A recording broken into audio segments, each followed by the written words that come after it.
अजित पवारांच्या सर्वेमध्ये कल्पना काळेचंच नाव एक नंबरला होतं। याचा अर्थ पांडुरंग पवार तुल्यबल नाही असं मी म्हणत नाही। पवार साहेबांना जरी दिलं आणि कल्पना काळेंच्या समर्थकांनी जर वेगळा चंग बांधला असत ही आमचं सांगणं होतं कायम पवार साहेबांना, दादांना, सगळ्यांना।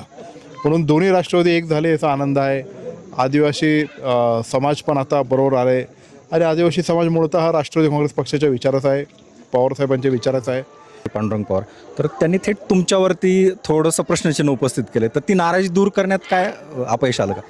कसं आहे, तो जो गट मुळतः आहे तो आम्हाला पांडुरंग पवार यांच्या सुनबाईलाच तिकीट द्यायचं म्हणून चाललं होतं। पण जे पक्षाने वरतून जे ॲनालिसिस केलं त्याच्यामध्ये नवीन चेहरा द्यावा असं त्याच्यामध्ये पक्ष जाणतो। त्यानुसार अजित पवारांनी जो सर्वे केला होता त्याच्यात एक नंबरला त्यांचं नाव होतं, तरी सोडा डावलण्यात आले। नाही नाही नाही नाही, ते जे काय सांगतात ते अत्यंत चुकीचं आहे।